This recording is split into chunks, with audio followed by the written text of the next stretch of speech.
guys! Welcome to my YouTube channel. For today's video, ituturo ko sa inyo kung paano ba mag-monetize ng TikTok account. So, ganito lang siya kadali. So, may tanong ako sa inyo guys. Gusto nyo din bang ma-monetize sa TikTok? O gusto mo bang magkaroon ng extra income dito?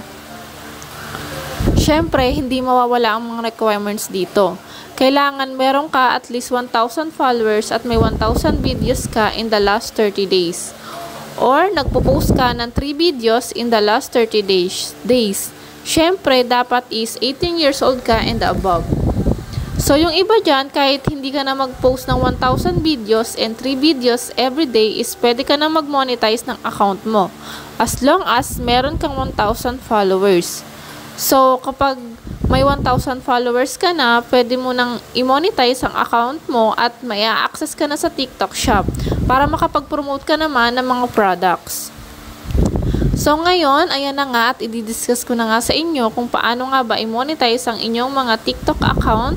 Panoorin nyo lang ang video na ito hanggang dulo para malaman nyo kung paano ba. Let's begin. So, first is go to your TikTok account. Kung wala pa kayo nito, is pwede kayo mag-download sa Play Store. After nyan, is-click nyo itong profile icon. After nyan, is-click nyo naman itong tatlong lines sa maitaas. Next naman, is makikita nyo dito yung Creator Tools, may QR code, tsaka Settings and Privacy. Pindutin nyo yung Settings and Privacy.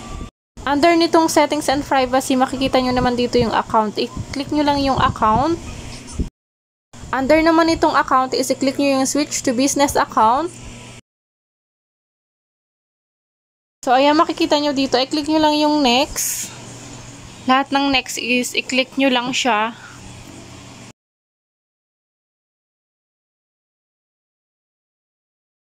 So, dito sa choose a category is kayo na yung bahalang mamili kung ano ba yung nagdi-describe ng account nyo. Kung ito ba ay pang vlog, pang cooking, pang gaming. So, ayan, pang pets. So, ayan, marami kayong pagpipilian dyan. Pwede nyo rin ilagay yung others kung wala kayong may gustong mapili. So, i-next nyo lang siya. Kung meron namang kung gusto nyo namang ilagay yung personal blog, is i-click nyo lang siya and then next. So, dito sa add your email is required po siyang ilagay kasi dito po kayo kakontakin ng inyong customer kung sakali pong may problema, mga ganon. Basta ilagay nyo lang po yung email nyo. After nyo malagay, is tap nyo naman po yung add. So, ayan, your profile was completed. Create video now.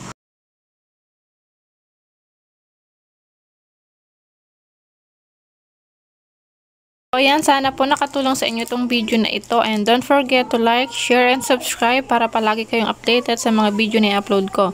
Maraming salamat sa inyong panonood. Bye-bye!